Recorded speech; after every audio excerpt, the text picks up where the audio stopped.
বিদায়ী 2023 সাল কেমন কেটেছে? আশা করি ভালো কেটেছে আপনাদের সকলেরই। 2024 সালের শুরুতেই চলে আসলাম নতুন আরো একটি ভিডিও নিয়ে। 2024 সালের শুভেচ্ছা জানিয়ে আজকের ভিডিওটি শুরু করতে যাচ্ছি। Adobe Premiere Pro 2022 এর বেশ কিছু টিউটোরিয়াল আমি আমার চ্যানেলে আপলোড করেছি শুধুমাত্র আপনাদের জন্য, আপনারা যারা খুব সহজেই ভিডিও এডিটিং এর কাজগুলো শিখতে পারেন আমার এই ভিডিওগুলো দেখে। খুবই সহজ এবং সাবলীল ভাষায় ভিডিওগুলো তৈরি করেছি আপনাদের জন্য, যাতে করে খুব সহজেই আপনারা বুঝতে পারেন এবং শিখতে পারেন এবং সেই মতো আপনারা ভিডিও এডিটিং এর কাজগুলো করতে পারেন। 2024 সালের শুরুতেই এই ভিডিও দিয়ে শুরু করলাম Adobe Premiere Pro আরো একটি টিউটোরিয়াল। Adobe Premiere Pro 2022 ভার্সনে কিভাবে ভিডিও এডিটিং এর কাজগুলো করবেন আশা করি আমার ভিডিওগুলো দেখে খুব সহজেই বুঝতে পারছেন। তেমনই ভাবে খুব সহজ করে আজকে আরো একটি ভিডিও আপনাদের জন্য প্রোভাইড করছি। আজকের ভিডিওতে আমি আপনাদেরকে দেখাবো Adobe Premiere Pro 2022 ভার্সনে অ্যাডজাস্টমেন্ট লেয়ারটা দিয়ে আপনি কি কাজ করবেন।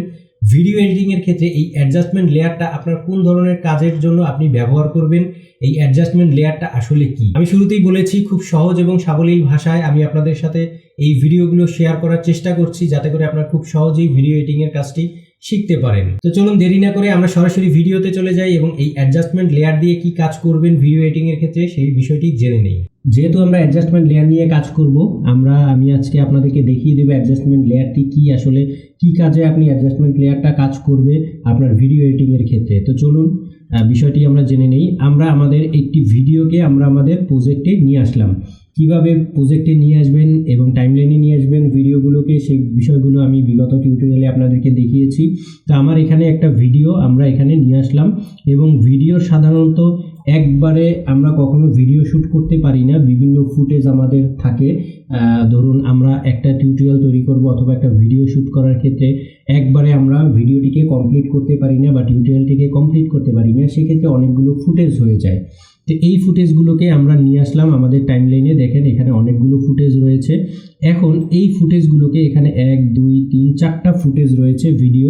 তো এই 4টা ফুটেজের উপর যখন আমি একবারে কালার গ্রেডিংয়ের কাজ করব অথবা কোনো অ্যানিমেশনের কাজ করব, তখন একবারে কাজ করার জন্য আমি একবারই কাজ করব। ওই একবার কাজের মাধ্যম থেকে আমার 4টি ফুটেজের মধ্যে একবারে কাজ হয়ে যাবে।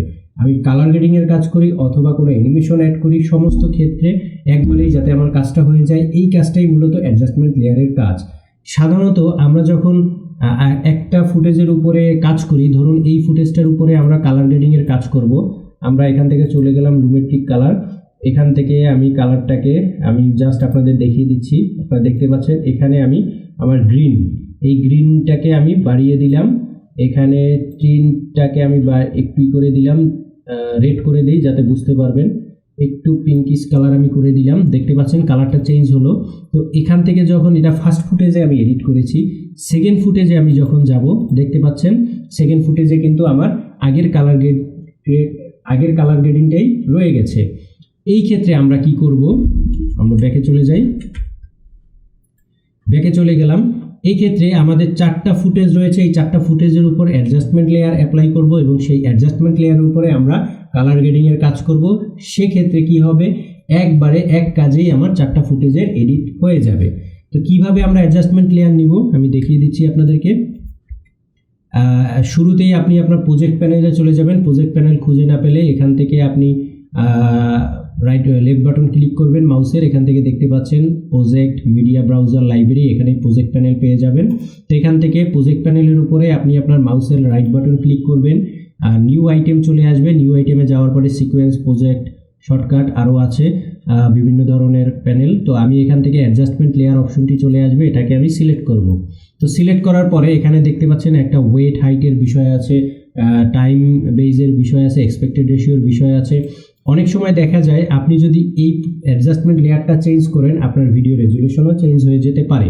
যেহেতু আমার এটা 4K রেজুলেশন, 4K-তে শ্যুট করা, সেহেতু আমার এখানে 3840x2180 এবং 25 FPS এ শ্যুট করা, সেহেতু 25 FPS এটা অটোমেটিক্যালি নিয়েছে।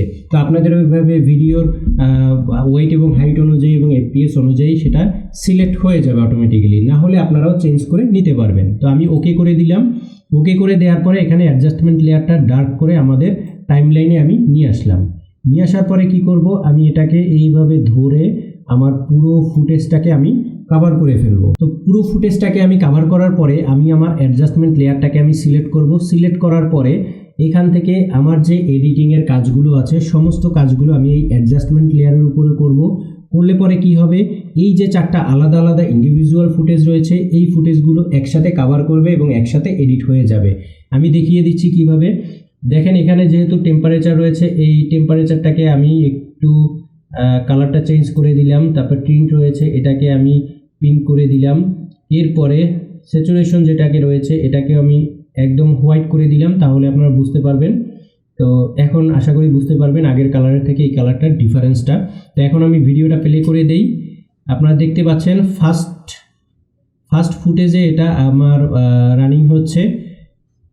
যখনই এটা সেকেন্ড ফুটেজে গেল আপনারা দেখতে পাচ্ছেন আমার কালারটা কিন্তু অলরেডি চেঞ্জ হয়ে গেল এবং ফার্স্ট ফুটেজে যে কালারটাই সেম কালার গ্রেডিংয়ের কাজটি আমার প্রত্যেকটা ফুটেজে হয়ে গেছে। আমি পরবর্তী ফুটেজেও চলে যাই, আপনারা দেখতে পাচ্ছেন থার্ড ফুটেজেও আমার সেম কালারটা চলে আসছে এবং ফোর্থ ফুটেজেও সেম কালারটি চলে আসছে। তো মূলত অ্যাডজাস্টমেন্ট লেয়ার দিয়ে এই কাজটি মূলত করতে হয়। আপনি আপনার যখন ফুটেজ থাকবে প্রত্যেকটা ফুটেজের উপরে আপনি একই সাথে আপনি এডিটিংয়ের কাজটি করতে পারবেন খুব সহজে। বন্ধুরা, ভিডিওটি কেমন লেগেছে? আশা করি ভালো লেগেছে। যদি ভালো লেগে থাকে অবশ্যই আমার চ্যানেলটি সাবস্ক্রাইব করে আমার পাশে থাকবেন। বেল আইকনটি ক্লিক করতে ভুলবেন না, যাতে করে পরবর্তী ভিডিওগুলো খুব সহজেই আপডেট পেয়ে যান। ভালো লাগলে কমেন্ট করে জানাবেন। কমেন্টে আরও জানাতে পারেন আপনারা কী ধরনের ভিডিও আরও জানতে চাচ্ছেন। অ্যাডোবি প্রিমিয়ার প্রো সম্বন্ধে আরও যদি জানার থাকে অবশ্যই কমেন্ট বক্সে জানিয়ে দেবেন। লাইক দিয়ে পাশে থাকবেন। যারা অলরেডি সাবস্ক্রাইব করেছেন তাদেরকে অসংখ্য ধন্যবাদ আমার পাশে থাকার জন্য। আজকের মতন জেম ইউনিক টেক চ্যানেল থেকে আমি জয় বিদায় নিচ্ছি। দেখা হবে পরবর্তী ভিডিওতে। সে পর্যন্ত ভালো থাকুন, সুস্থ থাকুন। Tata, bye bye.